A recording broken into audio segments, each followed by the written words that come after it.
Hey everyone, I'm your host Adrian. We do content like this weekly, so hit the subscribe button and ring the bell to get notified. If you want more content like this, click the like button and please leave a comment. Thanks again for watching. Welcome everyone to today's Rupa Live class presented by Rupa University, the best way to learn about specialty lab work from industry experts. My name is Adrian Martinez and I will be your host for this afternoon. Today we have a very, very special guest in Lindsay Goddard with Mosaic Diagnostics, formerly Great Plains Labs, here to talk to us about the organic acids test, key insights for clinical practice. Before jumping in, a couple of quick housekeeping items. Everyone joining will be muted by default, but don't fret. If you do have any questions, please use that Q&A button down in your menu bar, and we will host a live Q&A session at the end of the presentation. Immediately following the Q&A, I will show you exactly how to order this test directly on Rupa Health. And if you have to jump early, no worries at all. We are recording this session and you'll be able to find it on rupauniversity.com within the coming days, as well as we will distribute it out via email. And finally, if you are a fan of this type of content, be sure to check out rupauniversity.com to get access to all of the previous sessions that we've done. So with that, I'd like to introduce Lindsay Goddard. Lindsay is a registered and licensed dietitian with a master's in nutrition and a bachelor's in biology with a concentration in human physiology and ecology. She is also currently working on a graduate certificate in toxicology through the University of South Florida. She has worked in a variety of settings from hospitals, universities, and outpatient clinics, along with a successful private practice. She specializes in pediatrics, gastrointestinal, and genetic disorders, integrating both functional and conventional approaches with regards to nutrition. After years of being in the field, she decided to shift gears and work for a laboratory to help support and educate providers from a different avenue. She has been with Mosaic Diagnostics for over 4 years and enjoys shedding light on the connections and interactions between the body, the environment, and nutrition. Lindsay, thank you so much for joining us today. I will go ahead and let you take it from here. Thanks for having me. All right, so let's jump in. So the organic acid test, and like Adrian said, my name is Lindsay Goddard. I'm a dietitian, and I'm also one of the clinical educators at Mosaic Diagnostics. So if you ever have any questions about testing, you can always call in, and you can get one of me or my colleagues to help you interpret the testing. Let's kind of jump in. Learning objectives for today, I really would like for you to walk away with understanding the utility of using the organic acid test in your practice. It's a great tool, has a lot of benefits, and so being able to utilize it as the way it should be can be super helpful for you and your patient outcomes. Know who would benefit and when you should use it. Identify common elevations and trends within the test, because really, when you're looking at an OAT, the benefits rise in the patterns and the ability of the big picture takeaways. And that's really what I would like to provide you for today.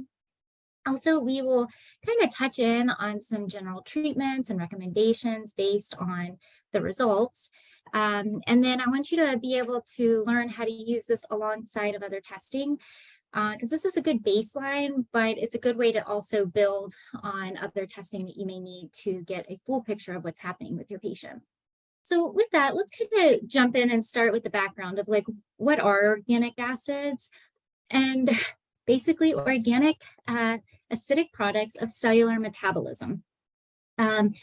All organisms have them, all across all the kingdoms, animal, fungi, bacteria. And these elevations are downstream products of metabolic pathways, and they can give you insight into nutrient deficiencies or inflammation, toxicities, and other imbalances that can contribute to clinical complaints.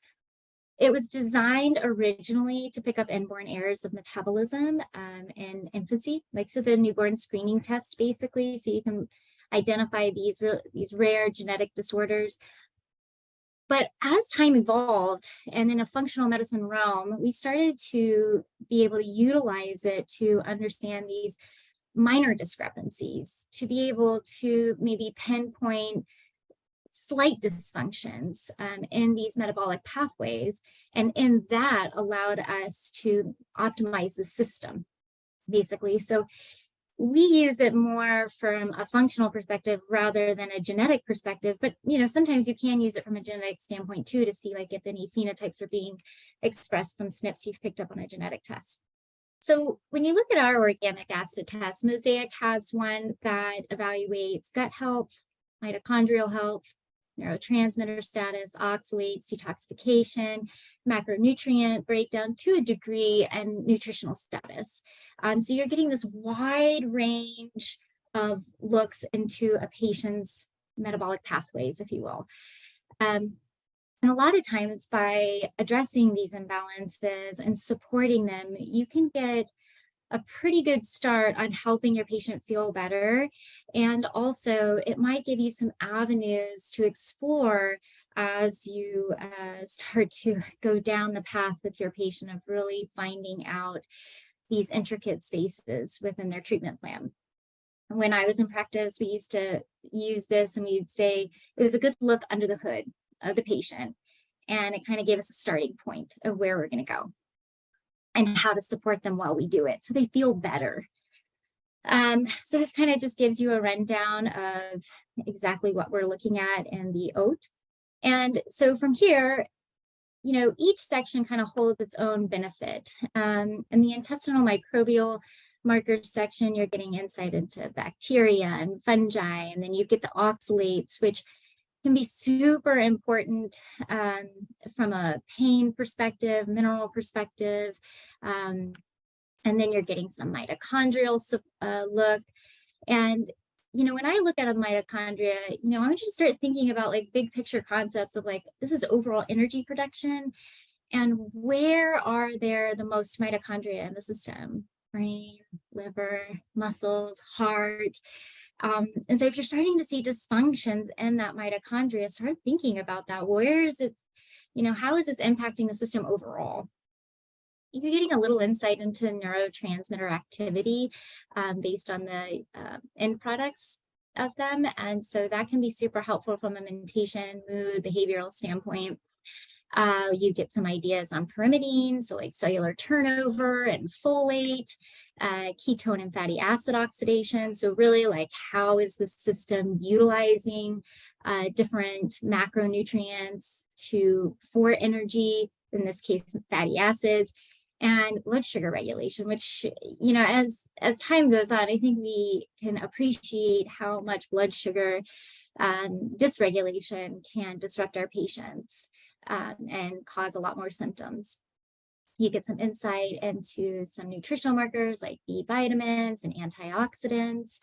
And then we're getting a little bit of insight into amino acid metabolism from a standpoint of like after digestion and absorption, like what's happening to them, where are they going, how are they being utilized? And then you get a little bit of insight into mineral metabolism. So we'll dive into each one of these as we go through the presentation. And you may hear a little repetition, but it's been my experience with the OAT. It can be a little bit of a beast because it's kind of taking your mindset from like a big picture down to a biochemistry picture, and then you got to go back out. So the repetition can kind of be helpful. So this is what the OAT looks like, right? So first page, this is what's happening in the gut. You're looking at the metabolic activity of these organisms. You've got your fungus, you've got non-specific bacteria, you've got Clostridia. And then there's your oxalates on the next page. This whole section is the mitochondria section, neurotransmitters. There's the pyrimidines, the ketones and the fatty acids, B vitamins and antioxidants. And then there's your detoxification, there's the amino acids, and there's the minerals. So that's just kind of the way you can see the test overall, and then we're going to break it down. So I think before we begin, we kind of have to ask ourselves, well, like, why am I even measuring these? Like, how is this utility in my practice? The nice thing about measuring organic acids, especially if you work with children, is you can use urine. So it doesn't require any blood, and they can do it in the comfort of their own home. So you get the kit shipped to them, they take the sample, ship it back. That's it. So it's really nice. And then you get one test. So you're getting like this, again, like overall view of what's happening. And it's a little bit more of a broad scope than like really honing in on, just mycotoxins or just chemicals or just heavy metals. You're getting a broad view, which is always helpful when, these tests can not be cheap for a patient. So you want to get the most bang out of your buck. And the OAT is probably one of those. And like I said earlier, it can provide guidance on where to go next, those different avenues, and give you some actionable items to work on while you kind of figure out what else is happening with the patient. So who should you be looking for in your practice to run this on? I mean, really any chronic disease states and metabolic concerns or imbalances, toxin exposures. But there's some disorders that really do need some, it's a red flag, in my opinion, that you'd want to run a note. So any kind of mental and behavioral disorders like anxiety, depression, schizophrenia, ADD, ADHD, definitely autism. I mean, that was kind of where this test was developed, was in the autism community. Chronic fatigue, thinking about from like the mitochondrial standpoint, maybe and even into the space of the neurotransmitters to a degree, digestive issues like IBS, IBD, autoimmune disorders, metabolic disorders, big time, because you can really start to see the cascade of effects of blood sugar dysregulations and diabetes. A lot of neurological disorders can utilize this testing as a means of support. So I get a lot of Bredesen trained providers, and they want to use this test alongside of all of the other toxicant and toxin testing, because you can start to see the effects and you can see where to further support the patient as needed. Obesity, fibromyalgia, especially from the space of oxalates. Fibromyalgia can be a huge player there. Optimizing health, I see this test being used too alongside treatment recommendations from tick-borne infections or any other kind of infection that you're trying to work on, because the idea is when you're trying to work on an infection, you really want to build up the system, right? So your interventions work better, and the OAT will allow you to do that. And then you have the skin conditions, which can certainly, there can be some underlying factors there as well. So let's kind of dive in here. So first page, here is your bacteria and fungi. So the first section is the yeast and fungal markers.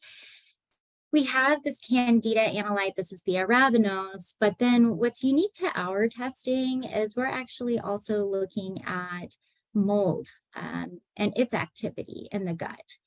And stool testing isn't even testing for this. It's hard for them to grow it, and it takes a long time. So the TAT is off. So they don't really want to do it. And so we're actually measuring metabolic activity of these organisms, so you don't have to culture it. And that can be really, really helpful, especially in the space of like mold exposures or GI dysfunction, immune dysregulations. And then in this section, you've got your, it's kind of these non-specific bacteria that kind of give you a little bit of insight into dysbiosis. And then you have Clostridia. Clostridia is huge in this space because it's not only affecting the gut, but it can also affect mood and mentation. And the way I usually tell providers with this first page is it's a beautiful complement to a stool test. It reaches what the stool test can't, right? The stool test has a hard time with fungi. We've got you covered there. And then from the Clostridia space, Clostridia can be really difficult to pick up on stool tests. One, because it's an anaerobic organism, but also, they're trying to measure the toxin. Well, it's a little bit limited to Clostridia difficile, and there's a wide variety of pathogenic Clostridia that we're missing. So in this space, because we're actually just measuring its metabolic activity rather than, again, trying to culture it, it can be a really helpful tool alongside of the stool test. And this is what it looks like. And I tried to kind of outline it with, these are the yeast, and then there's mold. And then you've got tartaric acid, which can be yeast or mold. That one is not as specific because a lot of different fungi produce tartaric acid. So it can really go either way. And you use this section as a way to kind of gauge, like, which one do you think? Like in this case, you've got mold, which is 2, you've got some mold activity, and then you've got 7, which is yeast. So you've got yeast activity, and then tartaric, really it could be coming from either one. So I think the takeaway here is, yes, they have a pretty significant fungal activity load. So then some key things to know about the mold markers, and I just really want to hone in on this because this is a really common issue that we run into, is people will run this test and they'll say, okay, so I'm going to use this to rule out mold exposure. You can't do that because we're just measuring Aspergillus, but you can still have mycotoxin exposure. Like I can walk into a room, I can get the exposure of the mycotoxins and not inhabit the mold. So just kind of keep that in mind. Really, ideally, you want to use the OAT and a mycotox together to be able to really get a better view. And then the other thing is, I think it's really important to note that with the activity in the gut and what we're measuring, I think, be on your radar of like, is it current environment? Could it be previous? So it's like maybe they lived somewhere previously and they just kind of picked it up and now it's, continuing to grow and become a problem. Or could it be food, right? We have Aspergillus in our food all the time. So you really want to look at the overall clinical picture and the symptoms, of course, to dictate what you think might be happening here. And I usually tell the providers that I'm working with, think about it from, is it transient? Is it overgrowing? So it's present, but it may not be causing infectious symptoms. And then could it be, is there an infection, right? And so as clinicians, you've kind of got to figure out which one do you think it is based on the history and the presentation of the patient. And then from the yeast standpoint, there's a lot of other yeast markers. I really hone in on 7 because that's like the most common one you're going to see. It tends to be pretty specific to Candida.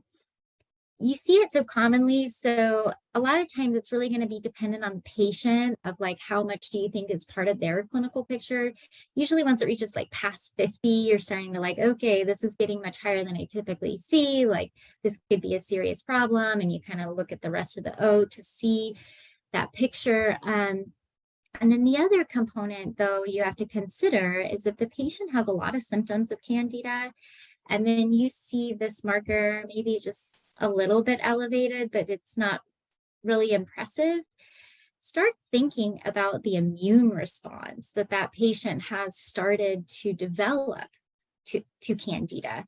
And that's where one of those like IgG food maps can be super helpful, where you're looking at the antibody response to Candida from an IgG perspective, because that can tell you if there's an immune response, so maybe they're reacting more to even a little bit.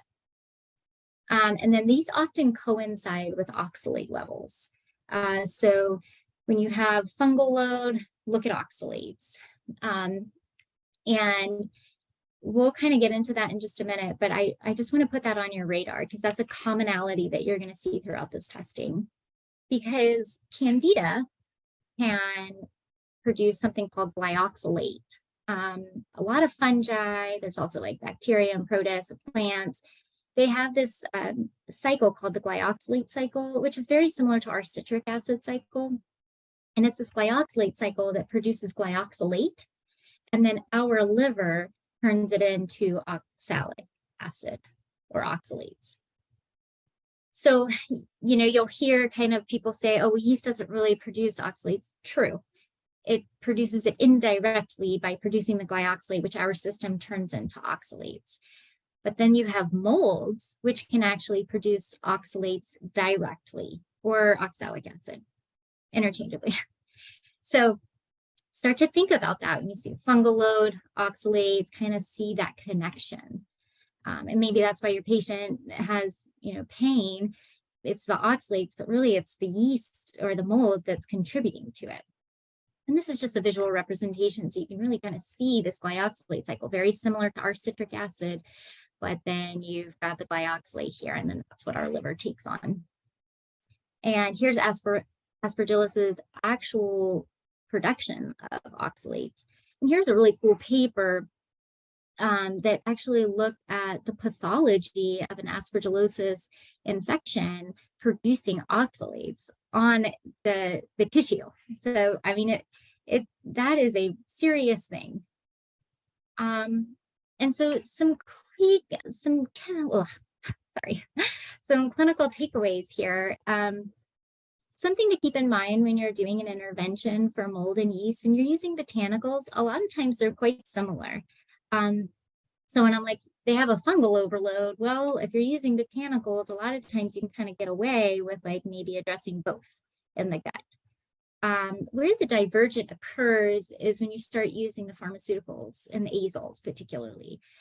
Standard of care, aspergillosis, itraconazole, candida is fluconazole or nystatin. So just having that mindfulness there. And a lot of times people are like, well, how aggressive do I go?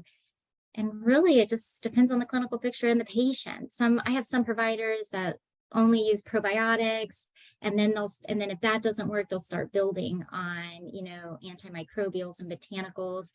And then if that doesn't work, they'll use the pharmaceuticals, which is a little bit more heavy. But sometimes that's what you have to do based on the patient. So again, it's just going to be dependent on the patient, but these are some ideas that you can kind of take away from the interventions.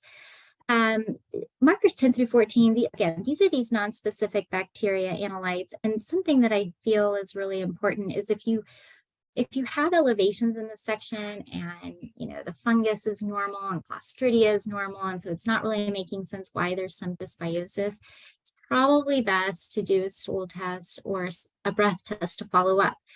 This is not diagnostic or indicative of SIBO. You can't tell on this test. It's too variable. Sometimes it can kind of push you in that direction, but you really you want to use it as maybe just a little bit of a slight look into dysbiosis and to follow up with testing if needed. And then the other neat part about this section is the DHPPA, the marker number 14, gives you some insight into the activity of lacto and bifido. So you can kind of maybe get some clues into what's happening from a beneficial flora standpoint. And this is what that looks like. This is the general dysbiosis picture, 10 through 13, and then there's 14, the beneficial flora. And in this case, I'd probably say, yeah, they definitely probably want to think about probiotics. Then you've got the Clostridia. So this is unique, it's important, it's got a lot of clinical utility to it. And basically what we're measuring is how the Clostridia is metabolizing aromatic amino acids like tryptophan and phenylalanine. And what it does is it takes those aromatic amino acids and produces these metabolites that we're measuring, like HPHPA and 4-cresol. And what these metabolites can end up doing is starting to influence the neurotransmitters by blocking the conversion of dopamine over to norepinephrine. And when that happens, you can typically go down to the neurotransmitters section of the test and look at it. And 9 times out of 10, it's going to be there if Clostridia is present. And here's that HVA, there's the dopamine marker, there's the norepi marker, and then there's the ratio. And that's classic pattern of Clostridia. So when you're thinking about Clostridia of an overgrowth, if somebody has that, start thinking not only about the gut, but what's happening at the brain neurologically. And here are the Clostridia markers. I would say like HPHPA and 4-cresol are like more common ones. These are a little less common. I would say 18 you hardly ever see, but it certainly can present. And when you have Clostridia, something just to kind of keep in the back of your mind is this is really common with glyphosate exposure. So if you're having a Clostridia issue and it just kind of keeps coming back and you can't really get a handle on it, start thinking about glyphosate. And here you go. This is that pathway. And we'll see this a couple of times, but I just want you to have a visual, because if you're anything like me, like I need a visual, I need the pathway to see. So you can see it here, dopamine, norepinephrine to epi, and here's that DBH, and there's the blockade.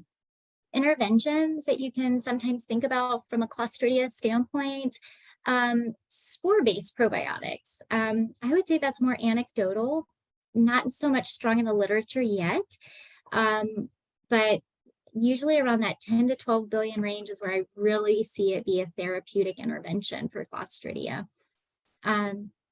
There's also, of course, evidence in the literature for lactobifido and Aspergillosis, and you can certainly choose to use that as well. It's just my personal opinion that I really like the spore-based. And then from a botanical standpoint, oregano oil has some pretty good literature to support. It's not only reduction of Clostridia, but also the spores, which can be influential in how it comes back. So that's really important. And then, of course, you have your antibiotics, so the Flagyl and the Vinco. And the other one is a new one that came out, and that's standard of care from gastroenterology space. But I don't have a lot of providers using it, so I can't speak to it. And I know it's more for like Clostridia difficile. But again, whichever intervention you choose is really just going to be dependent on your patient and what their clinical presentation is and what you feel comfortable with. So then we get to the next page, which is the oxalates. And oxalates are like these crystallized structures that can be associated with pain. And when I start thinking about oxalates, I think about, okay, pain without much of an etiology to it. I have urinary pain, yet all of my urine analysis come back negative. I don't have any bacteria there. I have bladder pain, or I get these really strange headaches for no rhyme or reason. And then if you're with kids, they bang their head, or they have some mineral imbalances that just don't make a whole lot of sense, or they hold their genitals when they're trying to pee because it hurts, things like that. Start thinking about oxalates. It's pain without etiology, doesn't make a lot of sense. There's 3 metabolites that we evaluate for oxalates, and this always kind of gets people because it's a little bit hard to conceptualize. So what I just think about is, remember we talked about that, there's that glyoxalate. Well, these are just different pathways the glyoxalate's going. And ideally, you do not want it to go to oxalates. You'd rather it go to these other pathways like glyceric and glycolic. And so our main focus is oxalates. The other 2, sometimes they can allude to genetics, which is super rare. Or they can just use maybe it's using a different pathway for one reason or another.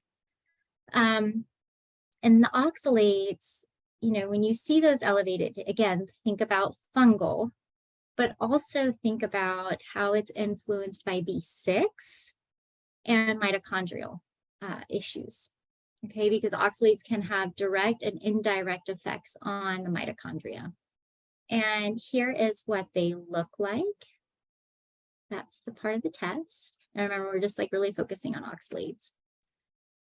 And sources of oxalates, so it can be direct. So genetics, we can make oxalates a little bit. And then in a genetic space, we can make a lot. Plant consumption can be a direct way to get oxalates into the system. And then internal mold can certainly do it too. And then more of an indirect, we kind of touched on this earlier, is yeast, bacteria, protists, due to their glyoxylate cycle, which then our liver in turn makes oxalates. So sometimes you'll kind of hear oxalates, think mold. Well, maybe it definitely could, right? We can see that, but it could also be a lot of other things, like bacteria. When I say protists, start thinking about parasites, right? Because they have that cycle too. And then of course yeast too. And this is just so you can kind of see that pathway. This is actually our way of making oxalates. So we have a compound called glycolate. They don't really know exactly where it comes from. The hypothesis is that it comes from carbohydrate intake. It gets converted over to glyoxylate. And then in an ideal scenario, this AGT enzyme, which is B6 dependent, takes it to glycine. And then we make glycine. But if this is dysfunctional, B6 is insufficient, there's a genetic abnormality, it will shunt to oxalates. And that's where the genetic diseases come into play. And this is just a nice pathway again. So you can kind of picture this glyoxylate, right? And it can go to oxalic, and go to glycine, glycolic, glyceric, and it has all these different options. And so you're just trying to manipulate it a little bit to go more to glycine with the B6 instead of going to oxalates, whichever source it's coming from. And this just kind of touches on the genetics. I'm not going to spend a whole lot of time, but if you get these slides, then you'll be able to kind of read up on it. But really, the type 1 primary hyperoxaluria is when our system doesn't have use of that AGT enzyme because of deficiency in its production. And so the glyoxylate shunts more to the oxalates. And this is typically the pattern, which you're going to see if it were genetic. 20 and 21 are going to be elevated. Again, it's rare. I've only seen it like one time, but it can just be on your radar, just something to think about. But they have to be together, elevated. And then you have type 2, which is less severe. And this is a dysfunction and a different enzyme. And you'll see the glyceric and oxalic elevated together. Again, rare. I would say more common. Your oxalates are either coming from something in the gut or the dietary intake. And this is just so you can see that glyoxylate cycle. this is actually on the test, but you can just see here's our citric acid cycle, and then this is where it differs in Candida and other organisms that have the glyoxylate cycle. And here is a list of foods that can have oxalates in them. I am not a huge proponent of a low oxalate diet. I try not to use that unless it's absolutely necessary. It's kind of it's the last thing in my arsenal there, just because it's very difficult for patients to stick to. But spinach and soy tend to be like the biggest offenders. And something I always try to talk to patients about is like, the portions are everything. And that's really going to dictate a lot of it. And using minerals too to kind of help bind them up, and like calcium and magnesium. And that's a little bit out of scope for this this lecture, but we'll talk about it in the interventions. But just being mindful of the foods. And everybody has their own tolerance of oxalates. So, you may have somebody who is incredibly symptomatic. As soon as they eat a little bit of nuts, they get pain. So in those patients, yes, maybe a low oxalate diet would be super appropriate on top of, B6 and maybe some mineral support to help bind up the oxalates, because oxalates have a really high affinity for minerals, particularly calcium and magnesium. So if you take the calcium and the magnesium with the meal, it tends to bind up to the oxalates, and then it just passes through the stool. But then other people can, eat Swiss chard and not have a problem. So it just really depends on the person. So just again, like reminders, takeaways from the section, threshold for tolerance and elimination, highly variable. And something to take note here too, when you get an oxalate level, it's not always reflective of the oxalate load. Sometimes what will happen is you'll see an oxalate level and it really doesn't look that bad. But then you go up to the first page and you say, oh, there's a lot of fungi activity here and the patient's super symptomatic.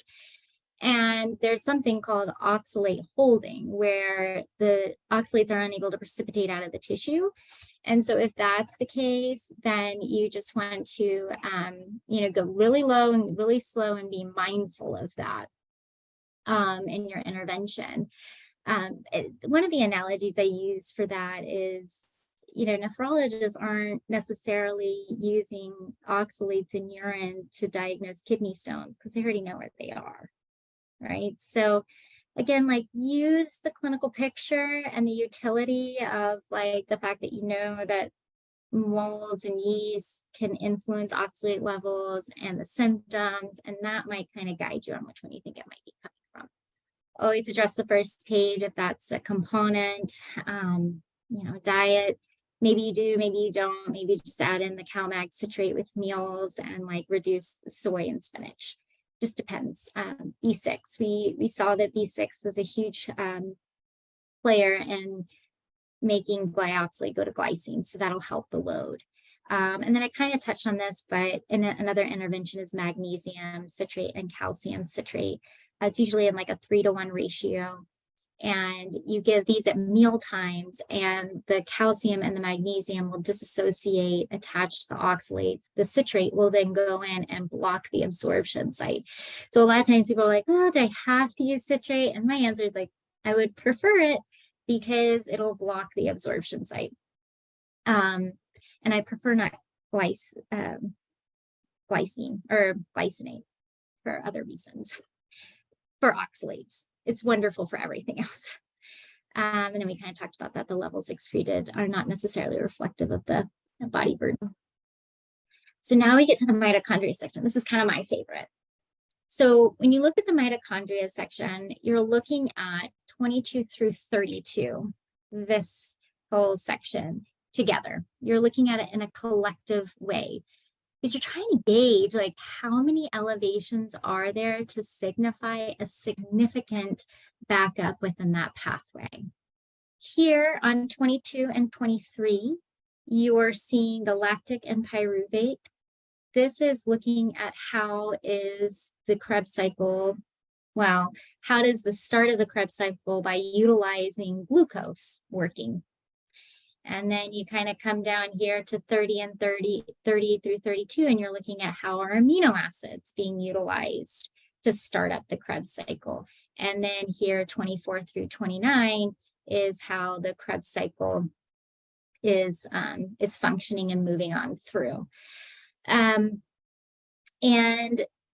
you can kind of also get a little bit of an insight into the electron transport chain just by marker number 24, the succinic, and we'll get to that in a second. But you're really looking at these elevations to signify that there's a backup within the pathway. The enzyme is not working well, so there's a backup, and then that's causing dysfunction within the pathway. And that's a big picture here for the rest of the test. Like, for a lot of the tests, you're looking for these backups to signify, hey, there's a problem in that pathway. And that's what you're looking at when you're looking at cellular intermediates. And here is a good picture for just kind of getting an idea. So you have glucose and how that's used to generate the acetyl-CoA. You have the fatty acids to generate the acetyl-CoA, and we'll get to that later. Then you have the amino acids, which was 30 through 32. And so you're getting some insight into how are they generating that acetyl-CoA, and then again, how is this Krebs cycle moving on through to generate, ATP. Okay, so we talked about a little bit about the glycolytic metabolites, the lactic and the pyruvic, and something just to kind of take away from here is you're getting also insight into how is the system using aerobic respiration versus anaerobic respiration, so oxygen, right? And so you start kind of thinking about like, okay, if lactic acid is elevated, which is really common, what's happening? Why is the system switching to more anaerobic respiration? Could there be iron deficiencies? So it's reducing the oxygen carrying capacity of the red blood cell. There's some sleep apnea happening, so they're getting reduced airflow in, and so reduced oxygen. I mean, oxygen's a huge component of how we're going to make our energy, right? And then, another component is going to be sometimes lactic acid can be elevated from what they did the day before, like if they're heavy exercisers and things like that. So just kind of starting to think about that, like why would the system be switching to anaerobic respiration? Is there blood sugar dysregulation too? And a lot of times the way we're supporting these is we're looking at what's the cofactor for those enzymes, right? A lot of times it's B vitamins, which is why we're always using B vitamins for mitochondria support. And then this is just a good visual representation, so you can kind of see it how it plays out. You have, there's the lactate, pyruvate, and then here again, here's the glycolysis, and it's moving into the Krebs cycle. And we kind of talked about this, but again, this is just the takeaways. So lactic acid, way more common to see than pyruvate. And then just kind of starting to think about why is that happening. And then when you have pyruvic acid, when you see that one elevated, which is pretty rare, but you will see it every once in a while, start thinking about B1, because B1 is actually a big cofactor for pyruvate dehydrogenase enzyme. So usually I think about that for that one. So then you kind of get into now like the Krebs cycle and the amino acid metabolites. And again, I was telling you, like, you're looking for these multiple elevations to signify problems. And that's true, but there's one marker that holds a lot of weight, probably more so than the others, and it's succinic acid. Succinic acid, one, is kind of your insight, your key insight into the electron transport chain, because it's the enzyme that works on succinate dehydrogenase, which is also used in the electron transport chain. The other thing is there's a high correlation with succinic acid and toxin exposure and toxicant exposure. So toxin exposure being heavy metals, and then the toxicant exposure being chemicals. So if you see succinic acid elevated, start thinking about chemicals, heavy metals. I mean, sometimes I'll see it with mycotoxins, it's just not as well established. And then you can also start to think about riboflavin, because riboflavin's a big player there. And I will tell you that when people have succinic acid elevated, I really see a lot of symptoms associated like brain fog and severe fatigue. Those are probably the big ones. And here you can see the pathway of where the Krebs cycle starts to move into the electron transport chain, and there's the succinate dehydrogenase enzyme. And so just really kind of being aware of that and that influence. Okay, so some interventions that you may want to think about when you're trying to support the mitochondria: B complex, carnitine, CoQ10, those are your big three players. I would say everything else kind of seems to be kind of specific to the provider and what they really like. But these are the three big ones that you want to make sure you have on board for mitochondrial support. Remember, succinic acid, think toxins, toxicants, and look for multiple elevations to signify backup within the pathway. Now we get into the neurotransmitters, which is fun and also mind-boggling. It can be a lot to take on. So I would just say that, here we're measuring the end products of these metabolites or these neurotransmitters. So keep that in mind. Always have the clinical presentation of the patient in mind when you're evaluating these, because it's a long way from the brain to the bladder. And there's a lot of things happening in between. So just make sure that you're really taking into the clinical history. The fun thing about this test, though, is not only are you getting some insight into dopamine, norepi and serotonin, but you can get some insights, like we saw with the Clostridia, like how dopamine's converting over to norepi, which is through the dopamine beta hydroxylase enzyme. And then you're also getting some insight into the catechol methyltransferase enzyme, or I think it's a popular one of COMT or COMT. And you can see that through the HVA DOPAC ratio. And then the other really great metabolite that we have on this test is quinolinic acid. Super important in neuroinflammation. And we'll see that here in just a minute. So this is just a pathway for dopamine and norepi, kind of starting at the beginning and working its way out. When you're thinking about these neurotransmitters, think about generation and breakdown, right? So do they have the ability to make it from the amino acids? Do they have enough protein intake, digestion, absorption, micronutrients? And then on the other side, can they actually break them down so we can see them? So start thinking about like different paths there. And just to kind of touch on this DBH enzyme, because it is a common pattern that you see where dopamine will kind of trend up, norepi will trend down, and then you'll see the dopamine or the HVA-VMA ratio elevated. And just to kind of hone in, and here's a good picture for that. This enzyme, not only does it get blocked by Clostridia, but it also has the cofactors of copper and vitamin C. So if you have a patient that like you see this pattern and Clostridia is normal, but they take a bunch of zinc, maybe we start thinking about copper being insufficient.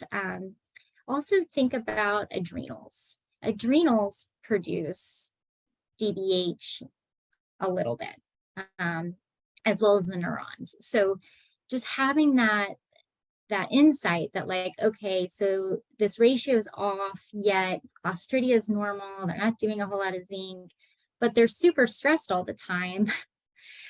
So maybe we think about adrenals. And here I just wanted to show you a test where it's like, it's this classic, there's that Clostridia, there's those neurotransmitters again. Okay. Yep, there's the COMT one.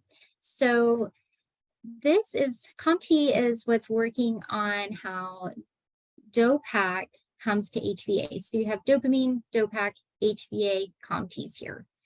And so when you start to see an elevation of DOPAC but low HVA, then you want to start thinking about what's happening with the COMT. Is it insufficient? Is there a SNP? Do I have genetics that shows that? Also think about methylation from a CME perspective, maybe magnesium, sometimes even lithium can be a component. So kind of just like having these thoughts surrounding like, why is this happening and how can I better support it until I figure out the whys. And then you have quinolinic. So quinolinic acid is what gets produced when tryptophan goes down the kynurenine pathway due to an upregulation of the IDO enzyme. And this is actually happening a lot of times because of immune activation, increased interferons, a lot of times from viruses. We used to see this, quite frequently with COVID. I mean, not so much anymore, but certainly when you have this one elevated, you can start thinking about viruses. It does supposed to show up with Lyme. I don't see that as frequently, but it can definitely be in your back pocket. Toxic burden, especially from phthalates or heavy metals. And it's also one of the ways the NAD is produced in the system. So just kind of having that thought like, okay, so quinolinic acid is elevated. Maybe there's a high demand for NAD. Why would that be happening? And quinolinic acid, even though it can produce NAD, it's very neuroinflammatory. So just be mindful of that. A lot of times providers are like, or patients are saying like, my brain feels like it's on fire.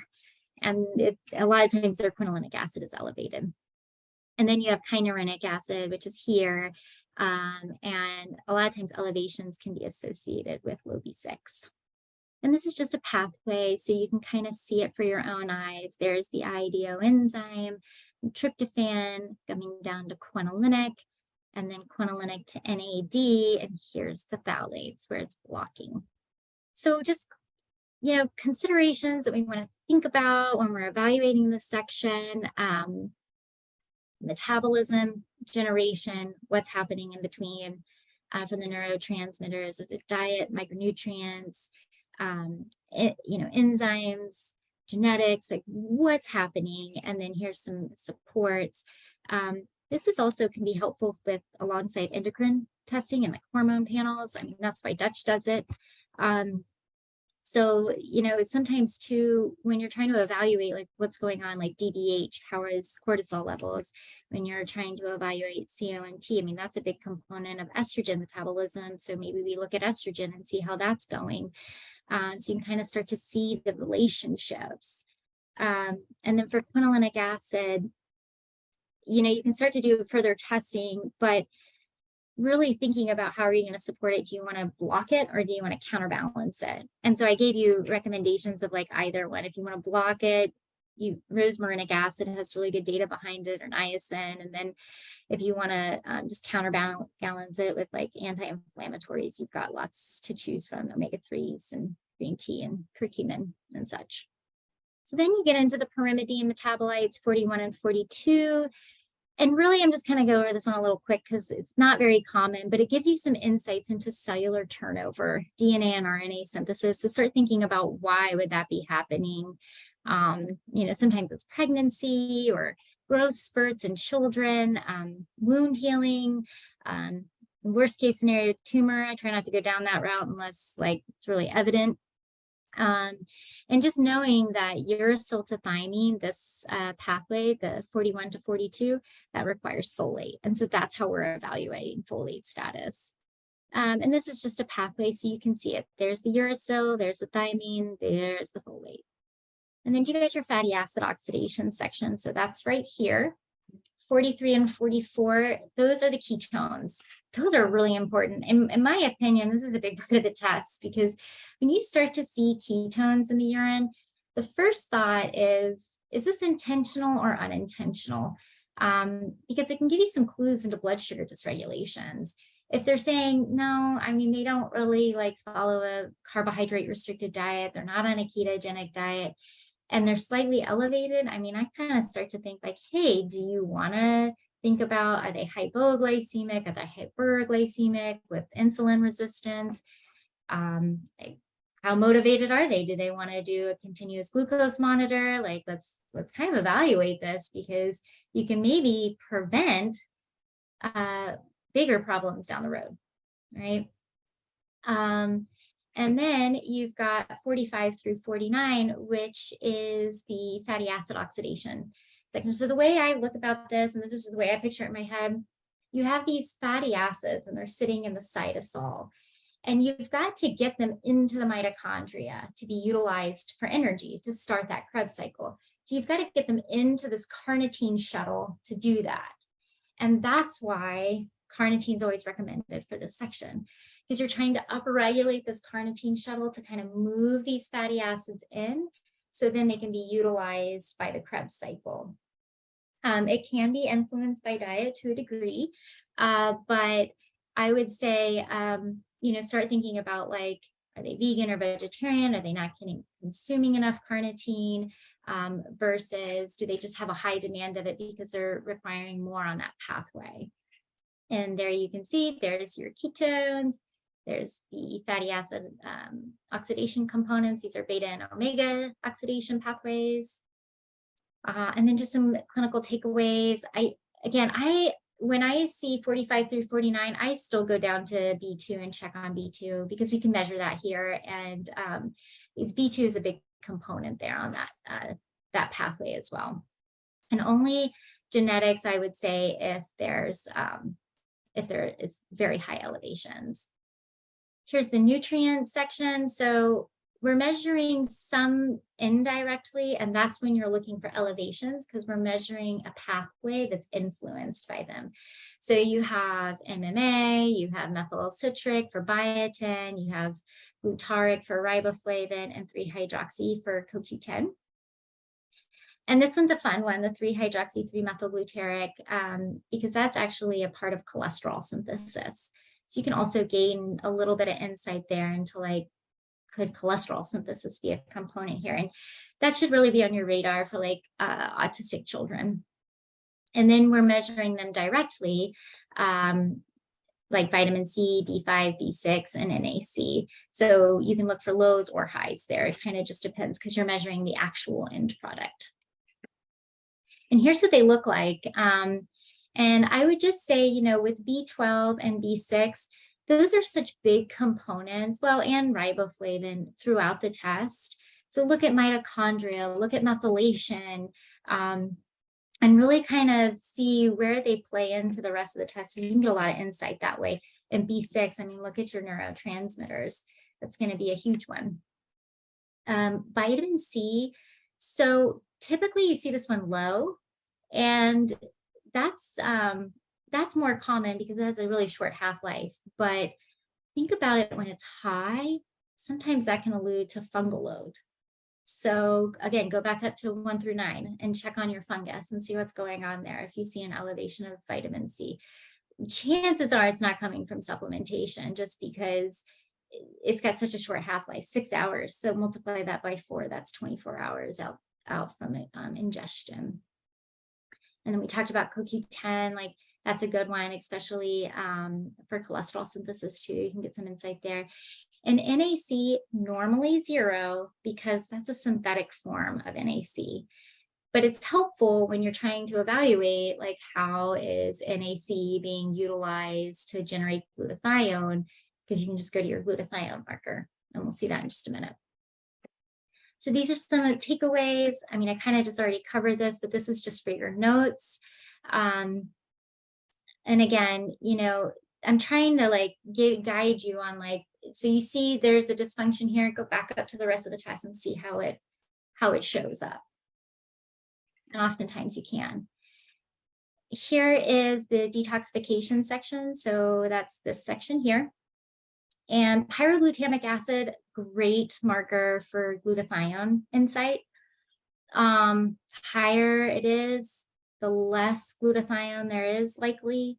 And think toxin load. I'd say that's the most common reason.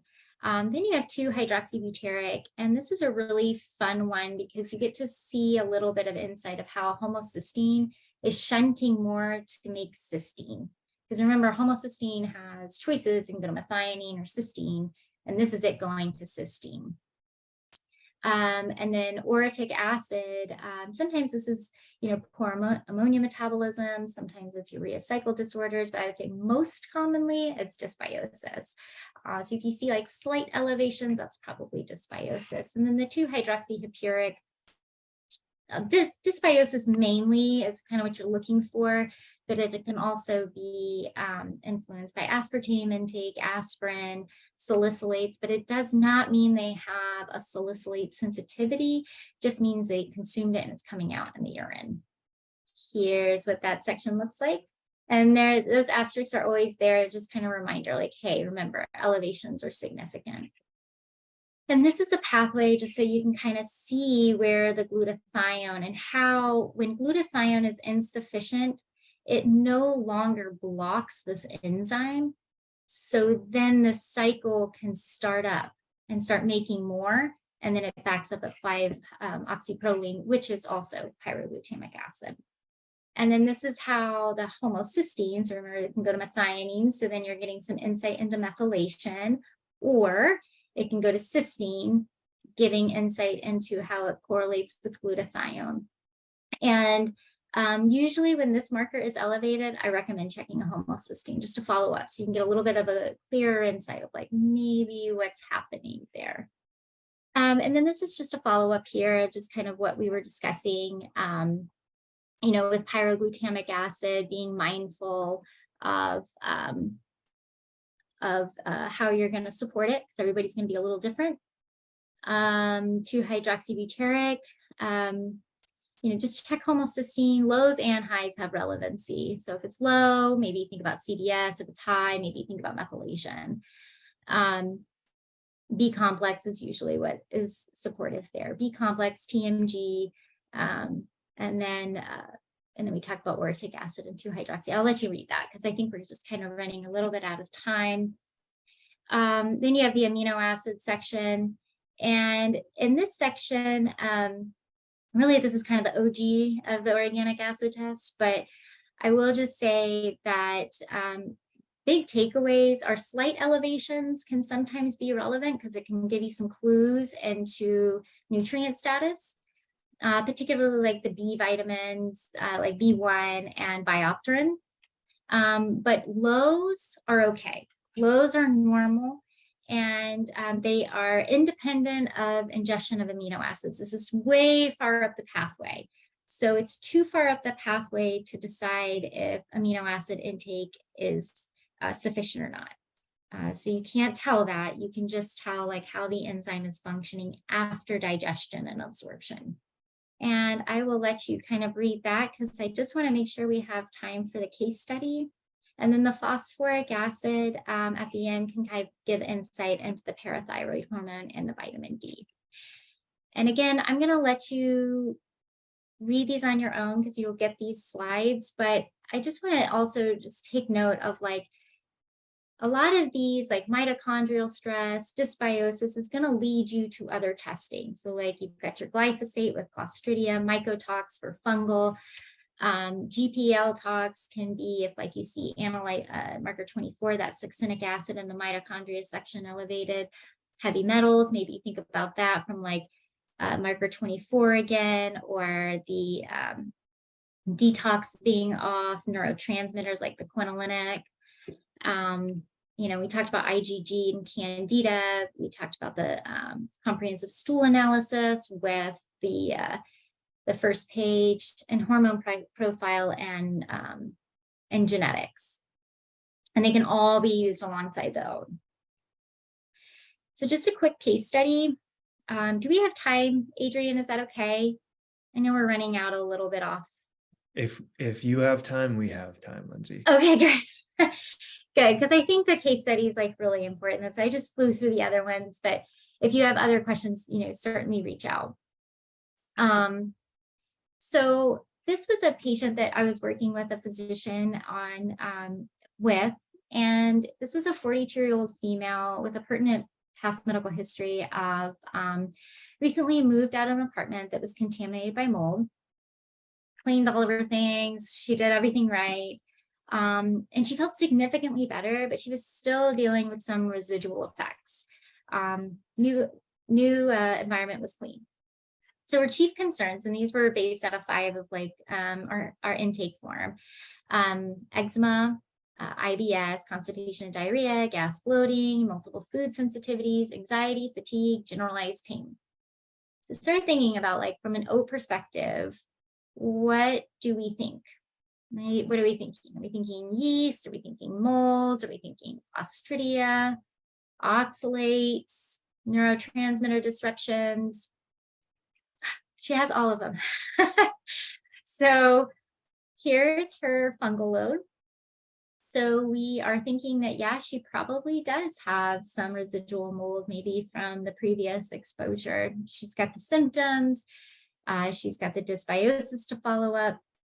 That kind of makes the case. So we're thinking, yes, she definitely has some fungal activity going on. She's got some dysbiosis occurring, likely from the fungal load and also the Clostridia. So, taking note of that and just remembering there's an anxiety piece to this too, and maybe that's an influence there. There's the oxalates coming from the fungal load, probably, especially if she had aspergillus, because remember, it's a direct production of it. Her mitochondria don't look bad. Overall, 22 through 32 collectively, I would say she's doing pretty well. There's real no clinical relevancy for lows. Remember, it's highs that you're looking for. And she's got 1. So I would, in my opinion, that wouldn't be too bad. I'd probably be like, give her some mitochondria support. Riboflavin might be off. And then look at the neurotransmitters. Again, classic Clostridia. These don't have any clinical relevancies per se as low, but your main focus is here because she's anxious, which sometimes presents with higher levels of dopamine, and she's tired. She's got a lot of fatigue, which you would think if like norepi is low, they're probably going to be somewhat tired because they don't have as much adrenaline production either. And it starts affecting their autonomic nervous system and then the cascade of effects from there. So a lot of times in this presentation, the patient's like, I feel really wired, but then I'm tired. And that's sometimes why. She's got low B6, low B5. Thankfully, riboflavin looks good. So maybe she's just trying to use more of our amino acids for energy and just backing up a little bit. But the low B6, I would definitely work with, and the B5 for sure. Fatty acids look good. Cellular turnover looks fine. Pyroglutamic acid and the 2-hydroxybutyric kind of trending up. So kind of trending up. So sort of thinking about like, okay, it's not abnormal yet, but I mean, there's some stress on the system, which you would expect if somebody was having mold activity going on in their gut, right? And then there's 61 kind of trending up because of the dysbiosis. And so that was her results as initial. And we kind of talked about this. We think maybe there's some dysbiosis, and this is relating to her gut symptoms, maybe some eczema because of like the food intolerance component too, or sensitivities. And then you've got the oxalates. Oxalates have an association with anxiety, but I would probably more pin it on the generalized pain. Neurotransmitters, I would be thinking more of like the anxiety and fatigue. So kind of start thinking about this and like how it's all connecting. This was the intervention by the physician. So for 3 months, they were put on a spore-based probiotic for the Clostridia, for the fungal load, a blend of caprylic acid, polyarco, and undecylinic acid. For liver support and glutathione and methylation, the blend of the humic and fulvic acids, chlorella, liver support, also to kind of help with the mycotoxins being potentially produced by the mold internally. The mag calcium citrate for the oxalates, and then a good B complex with an extra 50 milligrams of B6 because of the oxalates and because it was found to be low. And on her 3-month follow-up, this was her MOAT. So this is kind of like the first portion of the OAT that you can buy for like $100 less. It just gives you the first page, but this is what I usually like to use when I'm kind of trying to check in to see how the intervention is going. Mold's gone. It's got a little bit of a yeast, but we're going to hop over to her symptoms and see if this is really having an impact or not, or if we took care of what was causing the problem. And then the Clostridia is back to normal. Look at that. Her outcomes are so much better. It's got a little bit of leftover eczema. So maybe we kind of like do some rebalancing and start that repletion phase for the gut. IBS, constipation, diarrhea, normal. Gas and bloating, normal. Still a little bit of the food sensitivities, but those can take a long time to get better. So I think maybe just like supporting the gut more would be helpful. Anxiety is so much better. Fatigue better, generalized pain better. So all in all, like this was a really positive outcome, and it took just the OAT really to support her. But it was a really good case. I was really happy that she was doing so much better after just 3 months. So that is the OAT, and I am open to any questions, or I hope you enjoyed it too.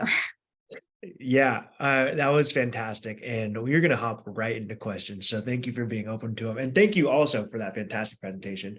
So much love coming through the chat if you can't see that. But with that, let's hop right into the questions, into the Q&A. Okay. And so we have so many in, so we'll try to squeeze as many as we can in the next 15 or so minutes. But can you learn the right macronutrition ratio from the person from this test, for example, by looking at the fatty acids, carbs, and protein pathways?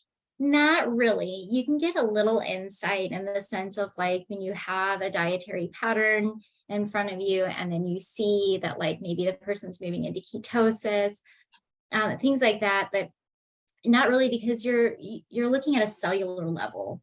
And so intake is a little further down the path. So in regards to yeast metabolites, what's the difference between what you test in the OAT versus mycotox? They've seen the OAT come out perfect and the mycotox showing lots of mold. Mm-hmm. So you're measuring the metabolic activity of the actual organism on the OAT The mycotox are the chemicals that it has the potential to produce. You can be exposed to mycotoxins and not have the mold itself in your gut. So like I can walk into a room, I can have exposure to mycotoxins, but that doesn't necessarily mean that I'm going to have activity and growth happening in my gut from the Aspergillus. Yeah, that makes a ton of sense. How long would you wait before retesting? A lot of times it's 6 weeks. And I usually am basing that on the intervention for the first page.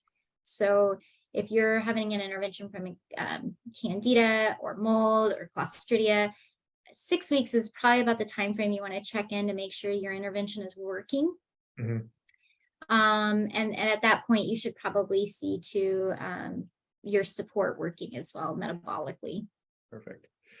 So, little scenario here. The OAT test is positive for arabinose, but the stool testing is negative for Candida or yeast. How can you tell the source of the fungus? Super common, actually. I would probably rely more on the OAT than a stool test for Candida, because the idea is on the OAT, you're just measuring its metabolic activity. On a stool test, you're trying to catch it when it's sloughing off going through the colon. So if your stool test doesn't show up with Candida, well, maybe it didn't pass through at the right time and it was sloughing off, versus an OAT where you're actually measuring its metabolic activity, so you can gauge it a lot better. Yeah, that makes sense. Is the OAT test a good place to start with clients to determine deficiencies? I mean, that's the way I used it in clinical practice. Like every patient that walked through the door, they got an OAT, they got a hormone panel, and they got a stool test. Absolutely. The big three. Many times the parameters are in a normal range, but for a functional physician can be abnormal. How can we dive deeper to learn more details? Do you have any references? I mean, Dr. Lord has a book on that. I would just give some caution into the way you kind of dive into the certain markers of an organic acid test, because remember, you're measuring enzymatic activity. And with enzymatic activity, it's going to be variable, not just on cofactor availability, which is what we're really looking at, but also, receptor availability, pH of the cell. There's so much variation that could happen and change the enzyme function. And so that's kind of why we give the 2 standard deviations to gauge that and to accommodate for that. So you can certainly kind of dive into it a little bit deeper, but I would also say be mindful of the markers that you're evaluating a little bit more, because if it's based on enzymatic functions like a cellular intermediate, it may or may not have clinical relevancy, but then you have end products too, where maybe that does give you a lot more insight, and you do have to dig deeper. So it just depends. Yeah. Which markers indicate mold exposure? I would say 2, 4, 5, sometimes 6, 9. Those are the big ones. Those are the ones that are very specific. Perfect. 2, 4, 5, 6, and 9. Can you test or use this test on patients of any age? You sure can. I mean, I've used it for infants and I've used it for people in their 90s. I mean, it's a great test because you really can kind of hit it at a big range. As long as the urine is concentrated enough, you can do it. Wonderful. And it's an at-home test. What type of assistance is available for practitioners to help interpret these results? Yeah, so you can contact the lab and schedule a clinical consultant. So it's myself, and then there's 3 others, and we can all help you kind of interpret the test. There's also monthly seminars that we put on that you can attend, and you get a free OAT with it. And Dr. Wooler is wonderful at explaining a lot of those. He actually has some additional courses on his own that are really great. On the website, we've got blogs, we've got webinars, so you can go to our library and find out more there. So kind of depending on your learning style and what you like best, you have a lot of options. Yeah, Perfect. Yeah, the answer is there's lots of resources available. Absolutely. and Rupa has some good ones too. We do, absolutely, just like this webinar. Is it necessary to test indicant and bile acid in addition to the OAT, or is the OAT giving enough information about oxidative stress and detoxification? I mean, if you had that suspicion of bile acid insufficiencies, I certainly would probably do additional testing. Because like the fatty acid oxidation section is not necessarily indicative of your ability to absorb the fats. And I mean, you're getting a little insight into liver function, but I would probably still rely more on like additional testing. So to confirm, can mold and yeast produce oxalates? So mold can produce oxalates directly. Yeast can produce them indirectly by producing glyoxylate that our liver turns into oxalates. Perfect. Can patients with mold or yeast have increased incidence of oxalate kidney stones? They can. I've seen it. Just cleaning up my Q&A. We'll get through as many as we can here. So I appreciate your time. Do you know if Cryptosporidium produces oxalates? I'm not sure, but when I have those kinds of questions, I just look up the organism and see if they have a glyoxylate cycle associated with them in the literature.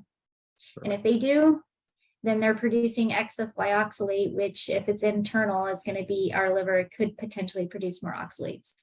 Yeah. So this one's got a couple questions. What is the maximum duration you would have a patient on botanicals before trying pharmaceuticals? We'll start there. So I'm not a prescriber, so I don't usually get into that, but it would just really be dependent on the clinical presentation and what the physician felt like was necessary. Yeah. And then the second one was, do you combine it with a specific dietary intervention? For yeast or for which organism? We'll go with oxalates in this one, or yeast. Okay, so from an oxalate standpoint, it's really dependent on the patient. Like if they are complaining of a lot of pain, I usually just say no spinach and no soy. Take CalMag citrate with meals, and then all the other oxalate containing foods. Be mindful of portions, and if they are if they're not really having any symptoms, then I usually just say, like, let's just address the gut and see if we can get them down there. Because in the end, I know like there's some people that really hone in on the oxalates, but I'm trying really hard not to give a lot of dietary restrictions and put so much weight on the patient. And the more interventions I'm giving them, the harder it is for them. So I try to stick with like basics first, and then as I need to, I'll add things. Perfect. Regarding a condition like rheumatoid arthritis, would you tend to see oxalates always high or not necessarily? Oh, I never use the word always because I've been proven wrong many times. So I think it's very plausible, and I would definitely want to rule it out. There you go. I love that use of language there. Would the organic acid test be of much help with IBD? Oh, yes. Because with IBD, you have it's a very compromised GI tract. So the expectation is you want to try to keep it in best shape as you possibly can. And so, I mean, I would be monitoring my fungal load and Clostridia for sure. Nice. I really like this question. Can food preparation style impact oxalate versus just portions, like boil versus steam, saute, raw? Yeah. I mean, boiling can have an influence. I think the reduction is like 50%. Fermentation can have some influence on it too. If you think about where oxalates come from, they're part of the structure of the plant. So breaking down the structure of the plant and letting it release into some sort of fluid probably will influence it to a degree. But like sauteing and things, I don't think have much of an impact. Sure. What are symptoms of excess oxalate to consider when to use the OAT test? Oh, the symptoms. Oh, so I would just say any pain that doesn't have an etiology to it. I mean, it can be from head to toe. Like with the kids, I usually ask, like, do they cry when they urinate? Do they hold their genitals? Do they headbang? Pull their eyes? Are they like get kind of nasty around certain times, like they're agitated? Because a lot of times they're in pain, but they can't express that. And then for the adults, like I usually say, does it feel like you have any like bladder pain, urinary pain, vulva pain? Like vulvodynia is a big one for oxalates. Kidney pain. I had a patient one time that had a pain in her calf from eating a bunch of peanuts, and she thought she had a blood clot. And she went and she got a scan. There was no arrhythmia, and it just turned out to be oxalates. Oh my gosh. Is there any way to determine uric acid levels? Not on the OAT. Yeah. Mm-hmm. How much calcium, magnesium is needed to bind oxalates? So it kind of depends on the meal, but the general recommendation is starting off with 3-to-1 ratio. So for every 300 milligrams of calcium, it's 100 milligrams of magnesium. And then if you get a higher oxalate meal, sometimes people will increase that to 500 milligrams of cal, 200 milligrams of mag. And just being mindful that that does not count for your daily intake of those minerals, because you're using them as binding agents and not to help with your own levels. Amazing. And I'm just being conscious of time here. I think we got time for maybe 2 more questions. I like this question, right? You've been in the industry, and we were talking before we started for a long time, right? What about Mosaic's oats test as kind of sets you apart from potentially others on the market? Yeah, good question. I mean, I would say our mold markers, our Clostridia, are probably our big guys that I don't think a lot of people are doing. Yeah. And I mean, as you can kind of see, it's key. There's that's missing a big picture if you're, not having Aspergillus metabolites, in my opinion, just from what I've seen. Yeah. And I think even just having, from my personal perspective, the opportunity to have worked with, formerly the Great Plains team, now the Mosaic team, it's a great team to work with too. And I think it's hard to put a value on the support that you can provide as a practitioner when you are looking for additional resources to help understand, what's happening with the test that you're getting. And so beyond just the testing itself, Mosaic is a fantastic company to work for because they will provide that support for you. Agree. Yeah. With that, folks, we could be here for another 2 hours. And unfortunately, we do got to cut the questions off there. But I thank you so much for joining. Do you have any final thoughts, Lindsay, for the folks who are still here? We have quite a few people still here with us. Thank you so much for joining. Yeah, I would just say thanks for joining me. It was super fun. I had a good time. And, if you ever have any questions or you need any support, you can certainly reach out to Mosaics, and any one of us is happy to help. There's Pam, there's Jill, there's Jasmine, there's Steve. Today, Pam, Jill, Jasmine, Steve. Okay, so we have 4 and then me. Yes. So 5.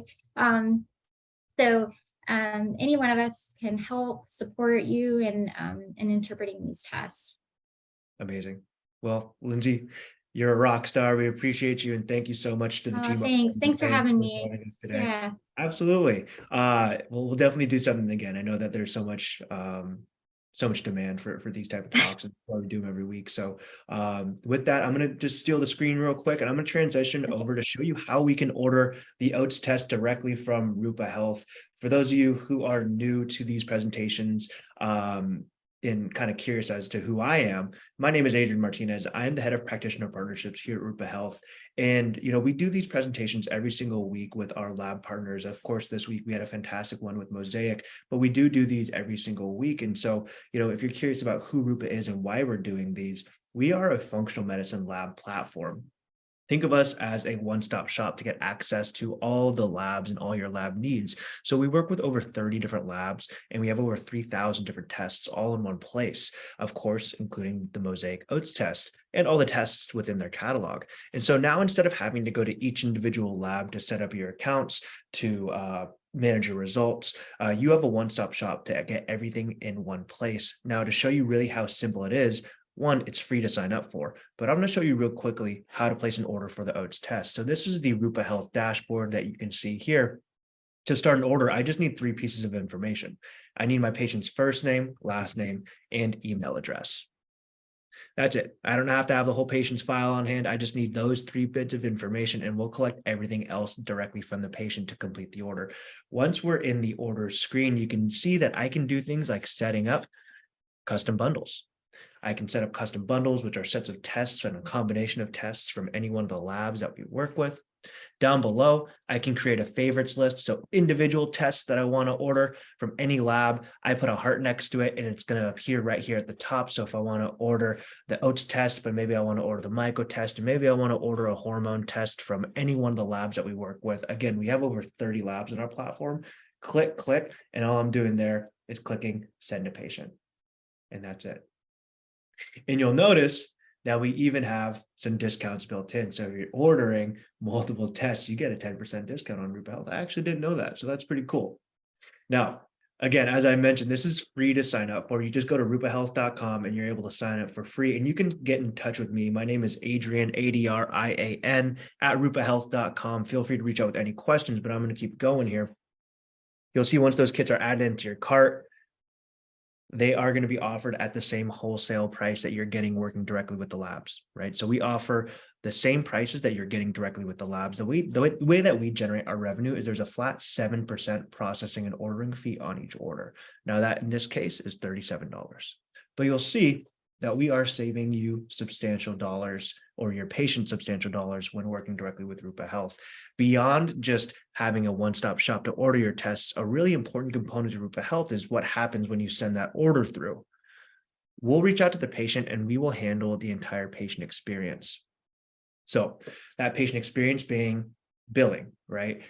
We all know as functional medicine practitioners, these tests and the cost of these tests can be an unfortunate barrier for your patients to even be able to get access to them. And so through Rupa, we offer multiple different payment solutions. Your patients can pay with credit, they can pay with debit, they can pay with HSA, they can pay with FSA, and we can even set up a 3-month interest-free payment plan for your patients, right? What we're doing there is giving these different solutions to help your patients get access to these tests at a more affordable and more accessible cost. From there, we'll collect all the necessary information that you need, and then we will highlight the cost of all the tests that were ordered. The alternative option is you can pay for the test yourself, right? You have the option of either having us bill the patient directly, or you can pay for the test yourself. And if that's the case, we'll still handle all the patient experience billing, or not billing, excuse me, since you'll be doing that directly with the patient, but we'll reach out to them. We'll ship the kits to the patient, but we're not going to show them any cost associated to it. From there, we'll send over instructions, FAQs. We'll handle all of the patient support.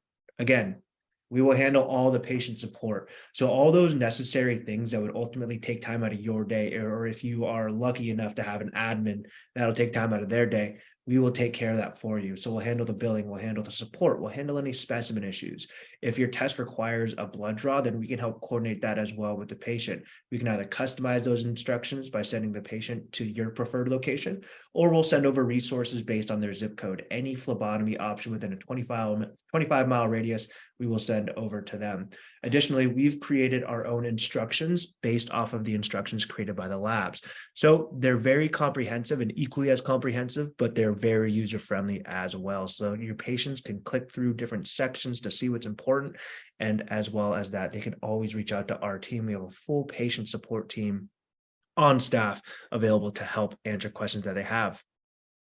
Now, continuing down below, thank you so much, Bonnie. You'll notice that once all that information is put through, you're alerted via email and you're able to get access to your results, again, all in one place. Additionally, beyond that, we even integrate with a handful of EHRs, including Practice Better, Elation, Optomantra, a few others on the way, including Serbo. Fingers crossed that'll be soon. But the goal there is to make things even more seamless. So if you're working with one of the EHRs that we integrate with, those results will flow directly into that patient's file without you having to do anything additional, just saving you some more time and additional steps oftentimes required with these. If not, again, you have access to all your results all in one place. You'll see here, this is an example for my patient, Chris Burton. We have 3 tests from 3 different labs you're able to access and see, hey, when did that sample arrive at the lab? When can I expect these results to come in so I can coordinate accordingly with my patient? Once those results are in, I can download the results. They're the same exact results that you would be getting directly from the labs. We're not making any adjustments or interpretations. You can send the results to the patients. Additionally, on top of that, you can even create a results summary. A results summary is a patient or client-facing PDF that you can actually add your logo to. You can highlight and visualize any biomarkers that are outstanding. You can outline next steps, create tasks. Basically, it's going to be a patient or client-facing PDF that will outline their results, what's outstanding, what they can work on, and how they can continue to improve their health. Pretty cool.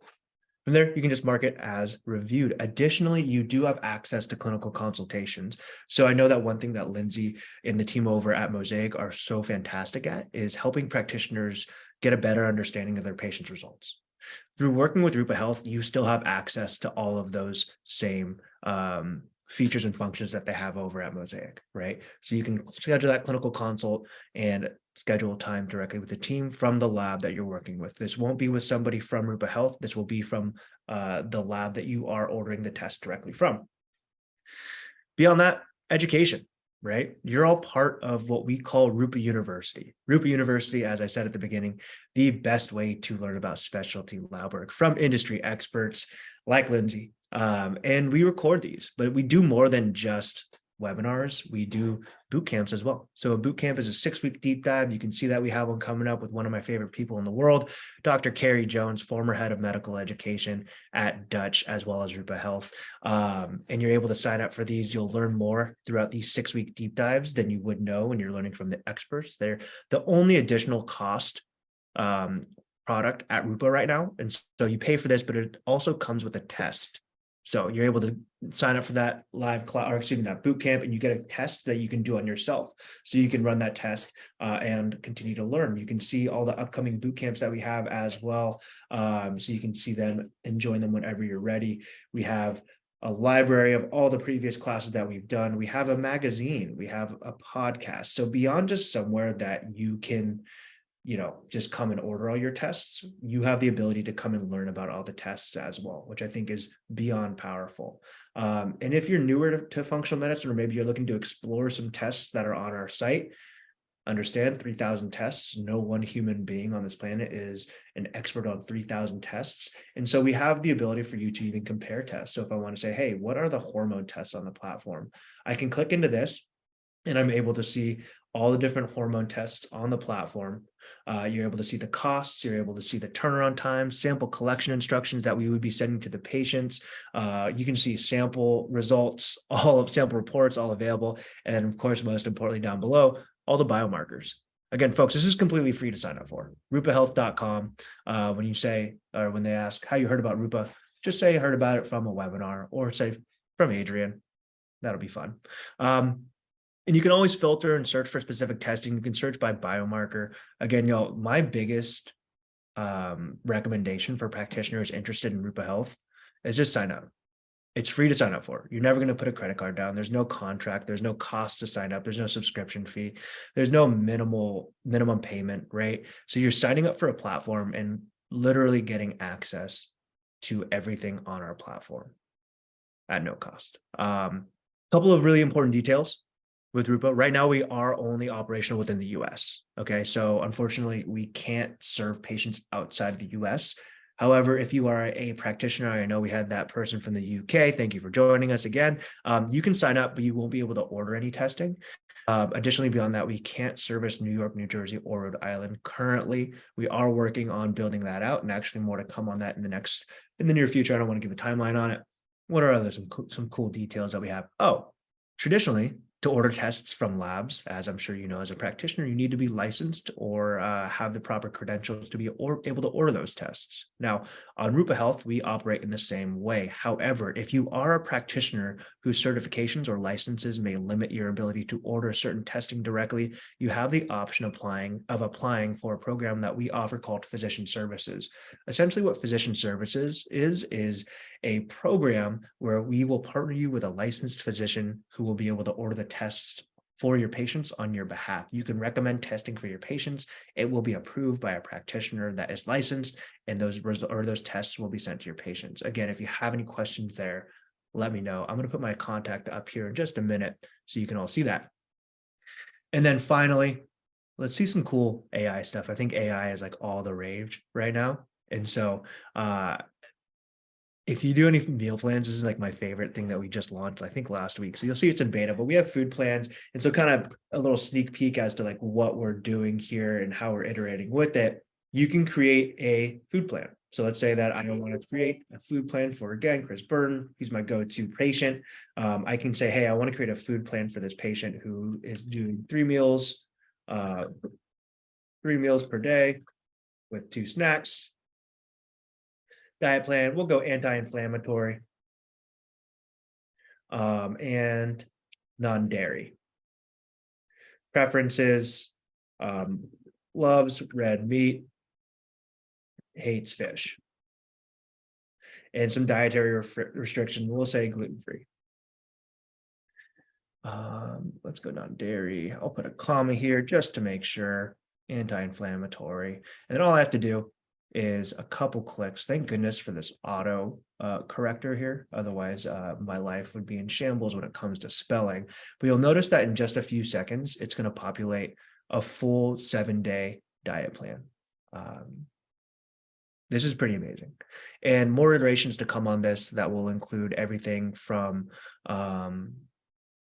serving sizes, calorie counts, so on and so forth. So this is very much so the V1, but this is where it's at. How can I get a lab results reporting tracking platform? Barton, I'm your guy. I'm going to put up my contact information right here in a moment. But again, folks, Rupa Health, rupahealth.com, check it out. I'm going to add my contact information right here, and then I will jump through. I think there were some questions that came in the chat, so we'll make sure that everything's squared away there before jumping off. But here's my information. I'm Adrian Martinez. I'm the head of practitioner partnerships. My job here, beyond just hosting these live classes, is to ensure that you as a practitioner, if you're interested in using Rupa Health, are set up for success. So Martin, I'll reach out to you as well right after this, and we can set some time up to go through everything together. Now, let me go through here.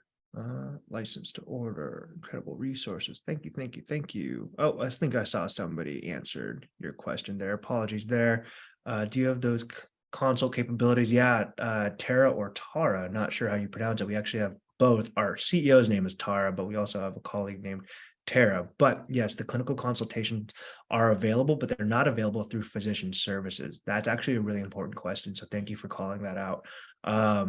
We're working on finding a solution for that. I understand that's a really important resource. But in the interim, having classes like this, as well as providing the educational resources, we'll hopefully be able to kind of tie that over until we can have a formal person to speak with.